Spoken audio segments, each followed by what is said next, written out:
कुछ ऐसा ही लग रहा था जब वीरेंद्र मेरे बारे में बोल रहे थे। Thank you Virendra, thank you very much.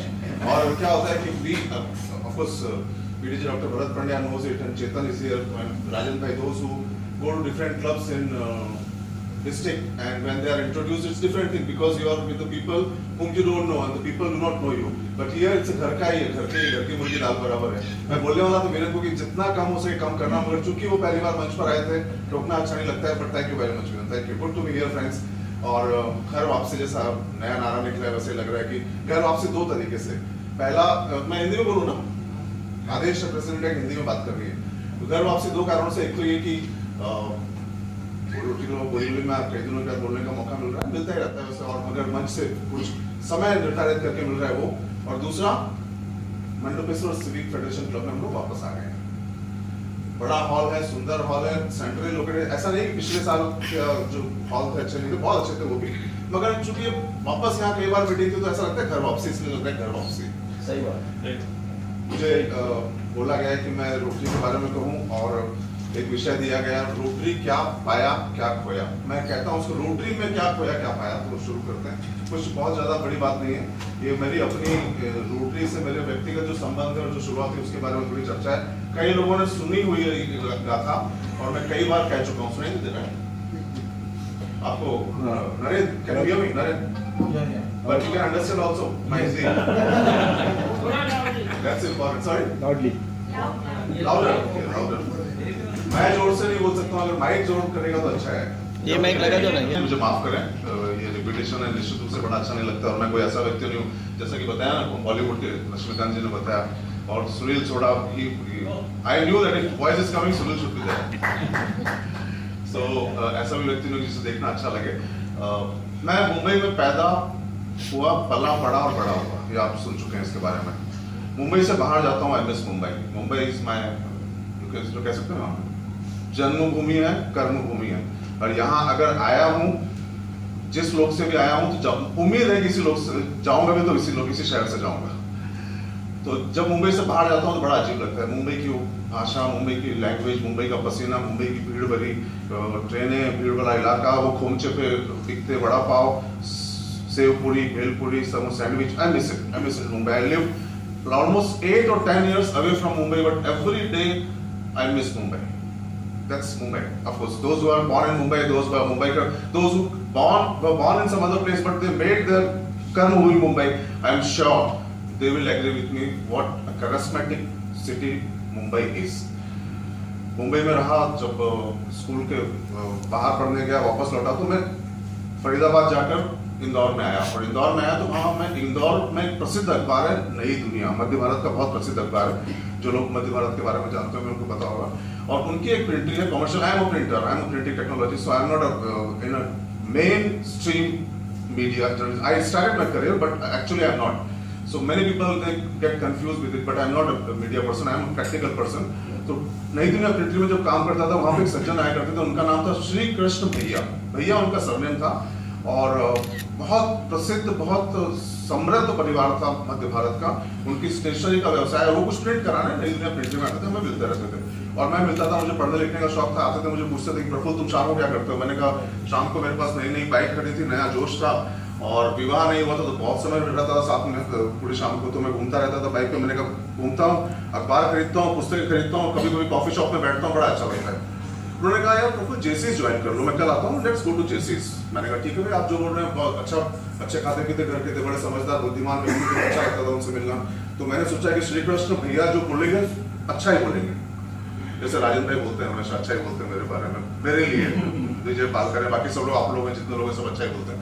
तो Shri Krishna, that's a quality of Rotarian which I realize later on. Shri Krishna भैया मुझे अगले दिन आए, बोले नहीं यार तुम जेसीस मत ज्वाइन करो, रोटरी ज्वाइन करो। अगले मंगल की शाम को मैं आता हूँ, तो मैं ले जाऊंगा एक जाल ऑडिटोरियम में, इंदौर में एक बड़ा प्रसिद्ध इलाका है जाल ऑडिटोरियम, वहां हम चलेंगे, हम रोटरी ज्वाइन करो। तो प्रफुल्ल शर्मा अगले मंगलवार की शाम उनके साथ जाल ऑडिटोरियम चले गए, rotary club of Indore central की पहली मीटिंग अटेंड करने। बड़ा अच्छा लगा, जैसे कि पूरी प्रोसेस है, बुलाया गया, फिर बोर्ड में नाम रखा गया, फिर मुझे फॉर्म भरने दिया गया, मुझे सब कुछ किया। अप्रैल 1992 में Prafulla Sharma became Rotary, Prafulla Sharma of Indore, Rotary club of Indore central. एक नया कुछ करने का जुनून था, तो बेशक बहुत अच्छा लगा और काम करता रहा। 6 महीने के बाद जब अगस्त आया, नवंबर आया, तो एजीएम होती है, वहां रमेश माहेश्वरी एक सज्जन थे, बहुत बड़े उद्योगपति, उन्होंने मुझे बुलाया, प्रफुल्ल यार तुम मेरे घर पर आओ, चाय पियेंगे। मैं चाय पीने चला गया, उनके घर पर रेस कोर्स रोड पे मिल रहे थे, चाय पीने गया, बोले मैं अगले साल प्रेसिडेंट बन रहा हूँ, तुम्हें मेरा क्लब सेक्रेटरी बनना है। मैंने कहा रमेश जी मैं नहीं बन सकता हूँ। रमेश जी ने बोला कि क्या बात है, मुझे तुम्हें कुछ बुराई नजर आ रही है, लोग तो कूदते हैं क्लब सेक्रेटरी बनने के लिए, rotary club of Indore central का। मैंने कहा नहीं, आप में कोई बुराई नहीं है, मेरी बदकिस्मती है कि मैं 6 महीने के बाद मेरा कार्यकाल इंदौर का जो मेरा काम था, जिस डेपुटेशन जिस काम से मैं आया था, समाप्त हो चुका है, and I am returning back to Mumbai in July August 1993. And so he said, it's my bad luck. I said, it's my hard luck. So Praful Sharma, after having spent about a year in Indore, 2 years in Indore, but 1 year in Rotary Club of Indore Center, returned to Mumbai. ये दोस्तों लगभग 22 साल पुरानी बात है। मैं अब भी जब मुंबई से इंदौर जाता हूँ, अगर एक फोन किसी रोटेरियन को करूँ, तो 4 लोगों को पता चलता है, तुरंत फोन आ जाता है, कब आ रहे हो, कैसे आ रहे हो, कहाँ रहोगे, किस तरह घूमोगे, खाना कहाँ खाओगे। आप बोले तो एयरपोर्ट पे या स्टेशन पे गाड़ी आ जाती है, ड्राइवर आ जाता है, लोग घर ले जाते हैं। मुंबई एकमात्र ऐसा शहर है जो थोड़ा निर्मोही है, जिनमें लोगों में ज्यादा संवेदना नहीं है इस मामले में, मेहमान नवाजी के बारे में। पुणे में भी वो है, मुंबई में नहीं है, हम लोग इतने मशीनी हो गए, हम सोचते हैं कि दादर कोई आएगा ट्रेन से तो लेने पहुंच जाए, बोलते टैक्सी करके आ जाओ भाई, मगर वहां ऐसा नहीं है। इंदौर में जब मैं जाता हूँ दोस्तों, अपने को इतना अपनापा, इतने सारे लोगों को अपनापन मैं जो पाता हूँ, वो शायद मैं कभी ना पाता अगर रोटरी में ना आता। वो सारा रोटरी की वजह से था। एक फोन करने से इंदौर के सारे काम हो जाते हैं। 22 साल हो चुके हैं दोस्तों, और जब उन्हें 6 महीने पहले पता चला कि डिस्ट्रिक्ट गवर्नर नॉमिनी में हो रहा हूँ, 1 साल पहले जब पता चला कि होते होते बच गया, तो संवेदनाओं के फोन आए, very sorry you missed it by one, you very sorry, ऐसे फोन आए जैसे रोने लगे फोन पे, मैं रोने लगा फोन पे। और अब ऐसे फोन आए कि वाह वेरी हैप्पी, ऐसे मैं rotary club of Indore central का मेंबर हूँ और डिस्ट्रिक्ट 3141 का गवर्नर बन रहा हूँ, मेंबर उनका ही।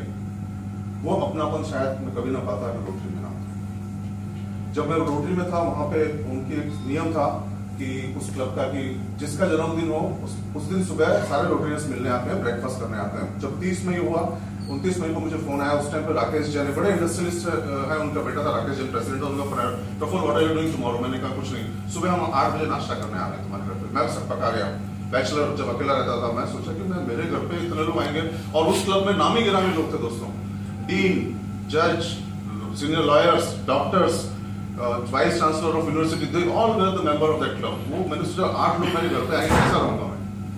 खैर 8:30 बजे आए, मैं जो भी व्यवस्था कर सकता था अकेले में की मैंने। वे लोग आए, आधा घंटा साथ में रहे, बहुत अच्छा लगा।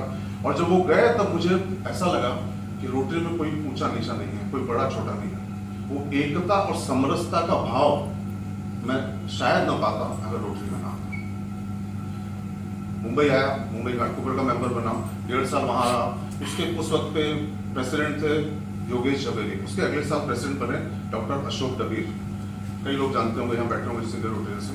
And there was to be Ravi Shinde was to become a member the president next year. Ravi ने मुझे एक शाम बुलाया, थोड़े बदल गया, इंदौर में चाय पे बुलाते थे या बियर पे बुलाते हैं, शाम को बोला let's have a glass of beer. Prafulla, Ravi Shinde, I said let's go, I enjoy my centre honours. तो मैं गया, उनके साथ मिला मैं उनको। रवि ने बोला Prafulla I am becoming a president next year, you should be a secretary of my club. मैंने कहा sorry Ravi, I can't do that. He said, why? You find anything wrong in me? I said, nothing like that. Now I am shifting from Ghatkopar to Borivali. That was, I am talking friends, beginning of 1995. बोले, oh, my hard luck. I said, my hard luck. And Praful Sharma, Rotary Club of Mumbai Ghatkopar को विदा करके बोरीवली आ गए। तो बोरीवली में मैं, पता चला आपको 1995 में रोटरी क्लब बोरीवली ज्वाइन की। दोस्तों जब मैं यहाँ आ गया, और मेरे एक और मेंबर है rotary club of Mumbai Ghatkopar से जो बोरीवली में आया, राजेंद्र किनारी वाला, वो 1 साल बाद ही आया, हालांकि वो पुराने सीनियर मेंबर है। दोस्तों जब मैं यहाँ आया और मैंने पहली कार खरीदी, तो विश्वास करें कि अगले 5 साल तक मेरी कार सर्विस होने के लिए रवि शिंदे के पेट्रोल पंप पे जाती थी। अब भी जब मैं घाटकोपर जाता हूँ, हालांकि मैं रहा घाटकोपर में, लेकिन अब भी जब घाटकोपर में जाता हूँ, घाटकोपर क्लब में जाता हूँ, तो पूरा घाटकोपर अपना लगता है। 90 फीट रोड पर जाऊँ या आरबी देसाई मार्ग पे जाऊँ या घाटकोपर की बहुत प्रसिद्ध खाऊ गली में जाऊँ, सारे कोयलों के रोटेरियन मिल जाता है। इतने बड़े शहर में घाटकोपर में मैं इतनापन शायद फिर से न बना पाता अगर रोटरी में ना आता। बोरीवली में आया, बड़े बड़े लोग थे, I mean, one of them is sitting. 3 families of Rotary Club of Borivali are member of very prominent families in Borivali. One is Pandya family, Dr. Bharat Pandya is sitting here. Palkar family, Vijay Palkar is a member. I don't see him here. And Ganjawala family. Unfortunately, Ganjawala is no more a member with us. But 3 परिवार उस वक्त थे जो rotary club Borivali से जुड़े हुए थे और मुझे बड़ा अच्छा लगा जब मैं बोरीवली में आया। बड़ा मुश्किल है दोस्तों इतने बड़े शहर में बोरीवली इलाके में 3 ऐसे प्रसिद्ध परिवार से व्यक्तिगत नाता रखना कि फोन उठा के मैं बोलूँ डॉक्टर भरत बिरला की बर्थडे में आ रहा हूँ, मेरे को बुखार है, या विजय पालकर को बोलूँ कि दादा कार की जरूरत है, या भरत गांजावाला को फोन करके बोलूँ कि मुझे सुबह 8 बजे आना, 7:45 बजे मुझे ब्लड टेस्ट करना। डायरेक्ट फर्स्ट नेम से बात करना बड़ी बात है दोस्तों। ये भाव रोटरी में पद की कोई महत्वता नहीं है, आप एक जैसे हैं। शायद मैं नवाता का रोटरी में ना यहाँ आया, प्रेसिडेंट बना, आपने देखा। और दोस्तों ललित जी जो बोल रहे हैं, मंच पे बात करना देखना बड़ा आसान लगता है, मंच से बात करना बड़ा मुश्किल है। यहाँ मैंने देखा लगभग 70-72 लोग हैं, लगभग 140 से 150 आंखें मुझे देख रही हैं, या उस वक्त पे ललित जी को देख रही होंगी जब वो बात कर रहे थे, देख रही हैं, सुन रही हैं और बिल्कुल मनन कर रही है कि क्या बोल रहा है, कैसा बोल रहा है, क्यों बोल रहा है, कब तक बोल रहा है। तो दोस्तों मंच को संभालना, मंच से लोगों को बात कर पाना शायद मैं कभी ना सीख पाता अगर रोटरी में ना आता। बड़ा मुश्किल है सप्ताह दर सप्ताह मीटिंग करना, और आज की मीटिंग जैसे खत्म नहीं होगी अगली मीटिंग की तैयारी करना। कल सुबह से फोन आने शुरू हो जाएंगे, आओ ये करवाना चाहिए, આવતી हुई અઠવાડિયે આ કરવાનું છે, આ પ્રોજેક્ટ કરવાનું છે। he will be completely in a group। वो समान समय के महत्व को और समय को मैनेज करना शायद मैं ना सीख पाता अगर रोटरी में ना आता। गाड़ी चलती रही, मैं चलता रहा। हमारे एक मेंबर थे डॉक्टर जे रावल, ऑनररी मेंबर, पहले मेंबर थे फिर ऑनररी मेंबर बने। He was very well known scientist, बहुत फेमस एस्ट्रोनॉम, उनका बहुत अच्छा हाथ है, बहुत दुनिया भर में जानते हैं। He was a director of Nehru planetarium. और चूंकि मैं हिंदी में लिखता पढ़ता हूँ, जब सेक्रेटरी था केतन के जैसे, तो हिंदी में कविताएं बोला करता था। मंच से समाप्त मीटिंग खत्म होने के बाद एक दिन शाम को उन्होंने बताया, यहीं पे तिलक रोड पे पुणे वाली बिल्डिंग में रहते हैं, फर्स्ट फ्लोर। उन्होंने बोला काले सांझे तो मैं आओ प्रफुल भाई, चा पीवाने से पकौड़ा खाओ छे, ठीक है। 4-5 बजे पहुंच गया, उनके घंटी बजाई, अंबाबेन ने दरवाजा खोला।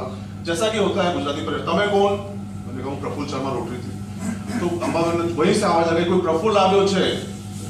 अंदर से जोर से जे रावल की आवाज आई, कौन प्रफुल શું કામ આવ્યો છે? Only scientists can do it. They can invite you for tea and pakoda and refuse to let you get it. तो he remembered कि ओ दौड़ गया प्रफुल भाई, भूल गया, आओ। पूरे घर में किताबें फैली हुई, बैठने की जगह पे भी किताबें फैली हुई, नीचे बैठे हम लोग बात की, चाय पी, और उन्होंने बम फेंका कि एस्ट्रोनॉमी ऑफ बिलियनर प्रोग्राम है प्रफुल, जो कि हम लोग अगले हफ्ते अंग्रेजी में उसको शुरू करेंगे काम करना, उसको हिंदी में ट्रांसलेट करना है, which is a very popular show of Hindi, and you have to translate it in Hindi. Really बड़ा मुश्किल काम था। मैंने कहा इतना बड़ा काम कर पाऊंगा या नहीं पता नहीं। मैंने कहा मैं सोच के बताऊंगा डॉक्टर साहब। मैं चला घर गया, पत्नी को बोला, शाम को पत्नी आई, रात को मैंने बताया कि ऐसा ऑफर आया। So my wife said that oh you should have accepted it, people will jump for such kind of offer. अगले दिन मैंने फोन किया डॉक्टर साहब को, मैं आ रहा हूँ। मैंने कहा मैं करता हूँ, चलिए मैं करूंगा। वो ही सेड कम। अगले 6 महीने दोस्तों मैं लाइब्रेरियों की खाद छानता रहा, पागलों जैसा घूमता रहा, सुबह से शाम। आपको लगता होगा कि किसी पाठ का या किसी प्रोग्राम का ट्रांसलेशन बड़ा इजी काम है, मगर बहुत मुश्किल काम है दोस्तों, टेक्निकल काम करना, और ऐसी जगह पे जो अंतर्राष्ट्रीय संस्था हो जहां दुनिया भर के लोग देखेंगे 5 साल तक, बड़ा मुश्किल। बट मैंने किया 6 महीने, तो पागल हो गया मैं। बड़ा अच्छा लगा। बड़े बड़े जयंत नार्लिकर जैसे बड़े बड़े लोग जो जानते हैं, जो जिनके बारे में आप सुनते हो, बड़े बड़े लोग मिले। और जे रावल अलग अलग प्रोग्राम्स करते रहते हैं, हर प्रोग्राम में मुझे बुलाया, और I used to introduce me the young boy, he is translating into Hindi. मैंने कहा बहुत अच्छा लगा, और मुझे भी अच्छा लगता था। 6 महीने बाद प्रोग्राम, फर्स्ट प्रोग्राम जब होने वाला था नेहरू सेंटर में, बड़े नामी गिरामी लोग दुनिया भर से आए थे, और मुझे 2 पास मिले थे, मुझे, मेरे लिए और मेरी पत्नी के लिए। लेकिन उस दिन सुबह ही मेरी पत्नी को कुछ काम, ऑफिस के काम से दिल्ली जाना था। शी वेंट टू दिल्ली, तो मैंने सोचा किसको ले जाऊं। I took my daughter, she was 5.5 or 6 at that time. आवृत्ति आप लोग कई लोग जानते हैं, निधि। हम लोग गए, हम दोनों गए। 6 वर्ष की, 5.5-6 वर्ष की उम्र में निधि को अंग्रेजी और हिंदी में अपने पिताजी और माँ का नाम पढ़ना लिखना आता था।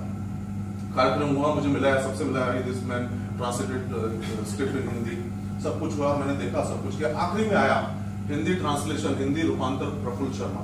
मेरी बेटी खुश हो गई दोस्तों। मेरी बेटी आवृत्ति के चेहरे पे जो मुस्कान उस वक्त थी, अपने पिताजी का नाम वहां देखकर, वो मुस्कान मिलियन नहीं $1 बिलियन स्माइल थी दोस्तों। वो $1 बिलियन स्माइल मैं शायद मेरी बेटी को कभी ना दे पाता अगर रोटरी में ना। सारे किस्से हैं दोस्तों, जो अनगिनत किस्से हैं, जिसके बारे में बयां करूं तो मेरे ख्याल से घड़ी की टिक टिक चलती रहेगी। 11, 10:30, 11 लोग बैठे रहेंगे। 22 वर्ष का लंबा सफर है।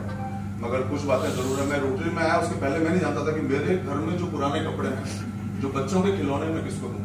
जब रोटरी में आया तो पता चला कि यहाँ से दूर गोराई के पास, जिसके बारे में संजय का बात करते थे, नेक्सस सिनेमा, वहाँ एक आश्रम है चैरिटी ऑफ मिशनरी का, वहां जाके आप सामान ले सकते हैं। मुझे नहीं पता था कि हम विक्रमगढ़ कहाँ है, मुझे नहीं पता था कि जवाहर कहाँ है। सिर्फ 80 किलोमीटर दूर कभी जाके देखिए कि 2 चप्पलें अगर जोड़ी देंगे तो चेहरों पे मुस्कान आएगी, वहां के आश्रमशाला के लोग खुश हो जाएंगे। अब आज से करीब 15-20 साल पहले हम विदेश जाते थे तो क्या लाते थे? परफ्यूम, चॉकलेट्स और खिलौने बच्चों के लिए। और बच्चे ऐसे कि हम थोड़े बहुत कितना भी नया खिलौना हो अगर आप देखें तो ऊब जाते हैं और फिर अलमारी में रख देते हैं। अलमारी खोलो, धड़ धड़ धड़ खिलौने गिरते हैं, कपड़े पुराने, क्या करोगे?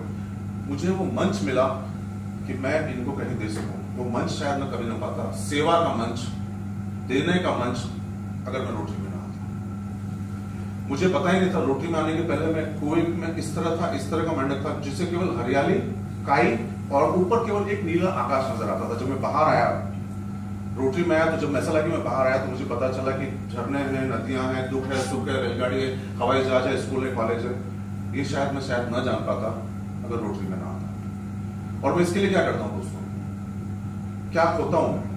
खोता हूँ कि मैं साल में कुछ 1000, 10, 15, 20 हजार जो फीस होती है वो देता हूँ क्लब में। वो इसलिए देता हूँ कि मैं हर सप्ताह मीटिंग में आता हूँ और आई enjoy my dinner town and enjoy the fellowship. वो मैं खोता हूँ। और मैं खोता हूँ कुछ चंद सैकड़ों या $1000 जो कभी कभी जरूरतमंद बंदों के काम में आते हैं, जो प्रेसिडेंट बोलते हैं, डिस्ट्रिक्ट बोलते हैं कि आपको देना है, देना चाहिए, सो विच आई गिव। वो मैं खोता हूँ। और मैं खोता हूँ वो समय कि अगर मैं रोटरी में नहीं होता तो पान की दुकान पे खड़ा होकर सिगरेट पी रहा होता है, पान खाता और आते जाते महिलाओं पे कमेंट पास करता। मैं वो वक्त खोता हूँ, अगर उसे खोना कहते हैं तो। और मैं वो शब्द खोता हूँ कि अगर चेतन देसाई मुझे फोन करे कि શું करो છો आज समय, तो मैं बोलूंगा कुछ नहीं, फ्री हूं। तो फ्री होना कहना खोता हूं, क्योंकि मैं फ्री कभी नहीं होता हूं।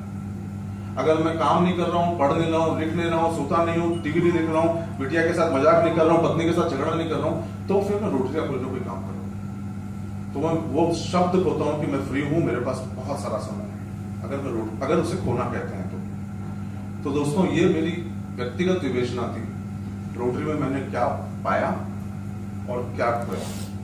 आप स्वतंत्र हैं अपने अपने मर्जी से सोचने के लिए, विवेचना करने के लिए, सूक्ष्मता से जानकारी करने के लिए कि रोटरी में जो आ चुके हैं वो क्या पा रहे हैं और जो आएंगे वो क्या पाएंगे और क्या खोएंगे, ये आप स्वयं सोच सकते हैं। और एक और बात है दोस्तों, आज शुक्रवार की शाम 10 जुलाई को यहां आकर मैं शायद आपसे इस तरह कभी न मिल पाता अगर रोटरी में ना आता। आपने मुझे बताया और आप लोगों ने सुना और भी अच्छा लगा। धन्यवाद, नमस्कार।